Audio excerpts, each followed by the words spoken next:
आज का पहला प्रश्न है कि उत्तर प्रदेश के राज्य प्रतीकों के संदर्भ में निम्नलिखित में से कौन सा कथन सही है। पहला है कि यह उत्तर प्रदेश का राज्य पुष्प जो है वो पलाश है।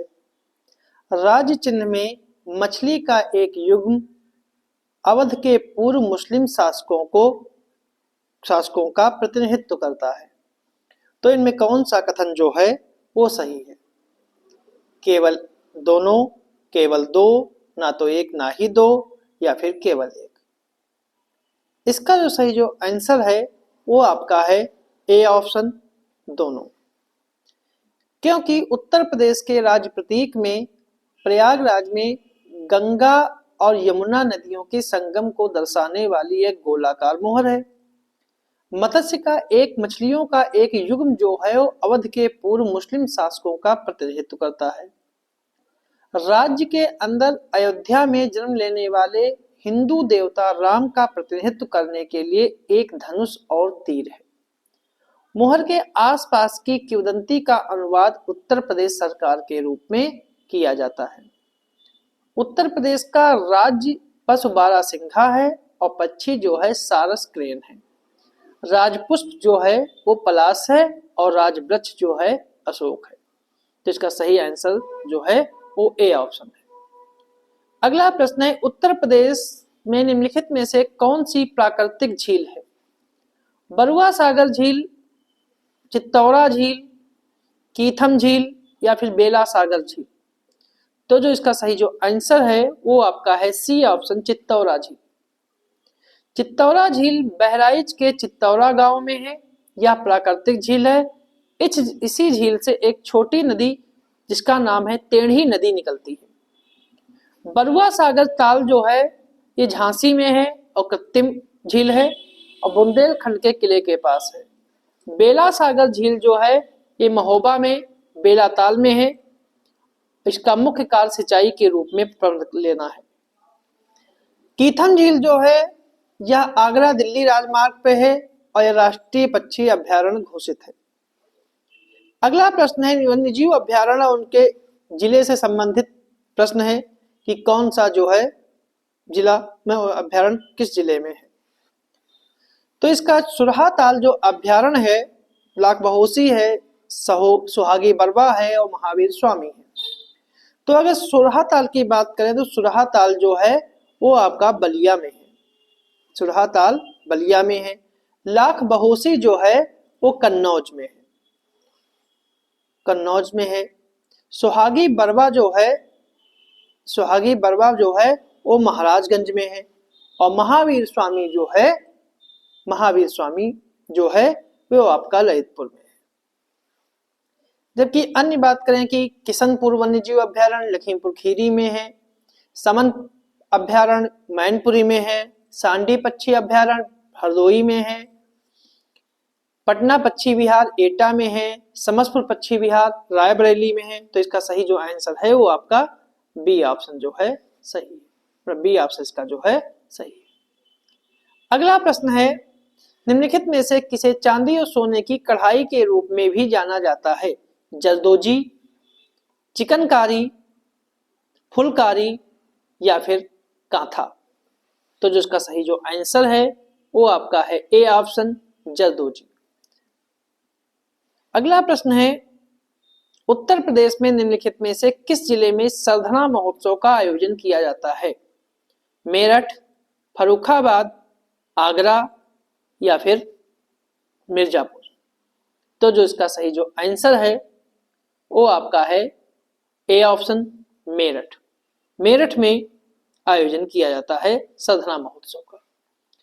कई महोत्सव है, जैसे उत्तर प्रदेश में सुलेहकुल महोत्सव जो है वो आगरा में होता है, कंपिल महोत्सव फर्रुखाबाद में होता है, सरधना महोत्सव मेरठ में होता है, बिठुरगंगा महोत्सव कानपुर में होता है, कजरी महोत्सव मिर्जापुर में होता है, त्रिवेणी महोत्सव प्रयागराज में होता है। अगला प्रश्न है, उत्तर प्रदेश संस्कृत संस्थान की स्थापना हुई थी 1975, 1976, 1978 या फिर 1980। तो जो इसका सही जो आंसर है वो आपका है बी ऑप्शन, 1976। उत्तर प्रदेश संस्कृत संस्थान लखनऊ की स्थापना जो है 31 दिसंबर 1976 को हुई थी, इसलिए इसका बी ऑप्शन जो है सही है। अगला प्रश्न है, निम्नलिखित में से कौन इलाहाबाद महिला विद्यापीठ की पहली प्रधानाध्यापिका बनी? सुचेता कृपलानी, महादेवी वर्मा, एनी बेसेंट या फिर सरोजिनी नायडू। तो जो इसका सही जो आंसर है वो आपका है बी ऑप्शन, महादेवी वर्मा। महादेवी वर्मा का जन्म 26 मार्च 1907 को फर्रुखाबाद में हुआ था। वह एक लेखिका, महिला अधिकार कार्यकर्ता, स्वतंत्रता सेनानी और शिक्षिका और कवियत्री भी थी। इन्होंने नीरजा और रश्मि नामक रचनाएं भी लिखी। अगला प्रश्न है कि एशिया का दूसरा सबसे बड़ा फिश मार्केट उत्तर प्रदेश के निम्नलिखित में से किस शहर में बनाया जाएगा? प्रयागराज, कानपुर, मुरादाबाद और लखनऊ। तो जो इसका सही जो आंसर है वो आपका है सी ऑप्शन, मुरादाबाद। एशिया की दूसरी सबसे बड़ी मछली मंडी मुरादाबाद में बनाई जाएगी। ठीक है। अगला प्रश्न है, अंतरराष्ट्रीय दिव्यांग जन दिवस मनाया जाता है 22 दिसंबर को, 3 दिसंबर को, 13 दिसंबर को या 24 दिसंबर को। जो इसका सही आंसर है वो आपका है बी ऑप्शन, 3 दिसंबर को। अगला प्रश्न है, काशी तमिल संगमम 2023 का आयोजन निम्नलिखित में से किस शहर में किया गया था?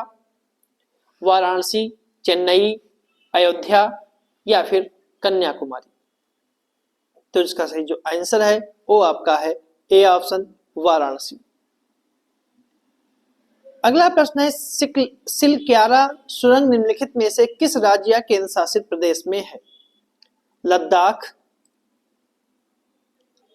हिमाचल प्रदेश, उत्तराखंड या फिर जम्मू कश्मीर। जो इसका सही जो आंसर है वो आपका है सी ऑप्शन, उत्तराखंड। उत्तराखंड के उत्तरकाशी जिले में यमुनोत्री राष्ट्रीय राजमार्ग के किनारे एक निर्माणाधीन सिलक्यारा बड़कोट सुरंग ढह गई थी, जिसमें बड़ी संख्या में श्रमिक सुरंग के अंदर फंस गए थे। सिलक्यारा बड़कोट सुरंग जो है केंद्र सरकार के एक महत्वाकांक्षी 4 धाम ऑल वे परियोजना का हिस्सा है। अगला प्रश्न है, अमृत भारत ट्रेन है MU intercity train, DMU intercity train, super fast passenger train या सुपर फास्ट मालगाड़ी। जिसका सही जो आंसर है वो आपका है C option, super fast passenger train. ठीक है। इसकी स्पीड जो है इस ट्रेन की 130 किलोमीटर प्रति घंटा है। अगला प्रश्न है, रॉलेट एक्ट के द्वारा निम्नलिखित में से कौन सा अधिकार निलंबित कर दिया गया था? बंदी प्रत्यक्षीकरण, अधिकार परीक्षा, उत्प्रेषण या फिर परमादेश। जिसका सही जो आंसर है आपका है ए ऑप्शन, बंदी प्रत्यक्षीकरण। अगला प्रश्न है, गोल्डन बुश यानी सी बर्गथान का संबंध है झाड़ियों से, कवक से, वृक्ष से या मैंग्रोव से। तो जो इसका सही जो आंसर है वो आपका है ए ऑप्शन, झाड़ियों से। लद्दाख में सी बर्गथान जो है वो लद्दाख की एक प्रमुख फसल है। इसी को wonder plant, Ladakh gold, golden Bush या गोल्ड माइन भी कहते हैं। अगला प्रश्न है, भारत के राष्ट्रीय हरित हाइड्रोजन मिशन का उद्देश्य 2030 तक भारत में 150 गीगावाट का नवीकरणीय ऊर्जा क्षमता जोड़ना, भारत को ईंधन का शुद्ध निर्यातक बनाना, 2047 तक शुद्ध शून्य उत्सर्जन लक्ष्य प्राप्त करना या फिर डी ऑप्शन, ए और बी दोनों। तो जो इसका सही जो आंसर है वो आपका है डी ऑप्शन, ए बी दोनों, मतलब कि ए और बी दोनों। ठीक है। जबकि भारत का जो लक्ष्य है वो जो शुद्ध शून्य उत्सर्जन का लक्ष्य जो है 2047 नहीं है, वो 2070 है। अगला प्रश्न है, फरवरी 2024 में डिफेंस एक्सपो का आयोजन किया गया। बेंगलोर, नई दिल्ली, पुणे या फिर तिरुवनंतपुरम। तो जो इसका सही जो आंसर है वो आपका है सी ऑप्शन पुणे। इसका आयोजन जो है वो पुणे में किया गया। अगला प्रश्न है, निम्नलिखित देशों में दोस्ती 16 अभ्यास में भाग लिया? भारत, श्रीलंका, मालदीव या फिर उपरोक्त सभी। जिसका सही जो आंसर है वो आपका है डी ऑप्शन, उपरोक्त सभी। अगला प्रश्न है, 1824 के कित्तूर विद्रोह का नेतृत्व किसने किया था? रानी चेन्नम्मा, रानी गाइदिनल्यू, बेगम हजरत महल या फिर मातंगिनी हजारा। तो जो इसका सही जो आंसर है वो आपका है ए ऑप्शन, रानी चेन्नम्मा। रानी चेन्नम्मा कर्नाटक रियासत की महारानी थी और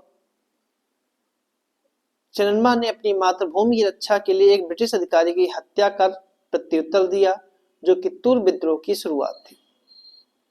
कित्तूर विद्रोह की शुरुआत थी। अगला प्रश्न है, हाल ही में निम्नलिखित में से किस राज्य ने हाटी समुदाय को अनुसूचित जनजाति सूची में शामिल किया?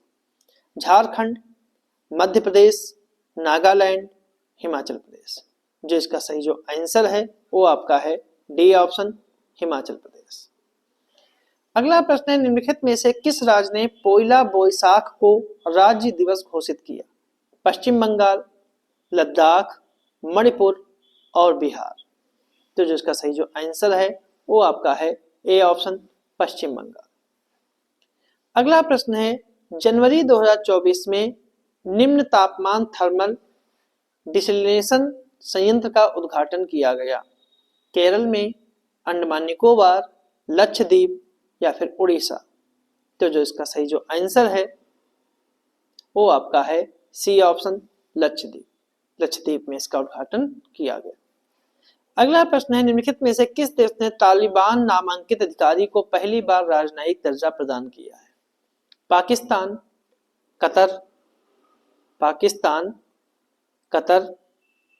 ईरान और चीन।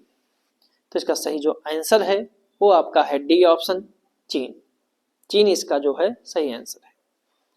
अगला प्रश्न है, आखिरी प्रश्न है, नीति आयोग द्वारा घोषित आकांक्षी ब्लॉक कार्यक्रम की पहली डेल्टा रैंकिंग में किस जिले के एक ब्लॉक दूसरे स्थान पर प्राप्त हुआ है? एक ब्लॉक दूसरे स्थान पर प्राप्त हुआ है? गोरखपुर, गाजियाबाद, मथुरा या फिर कौशाम्बी।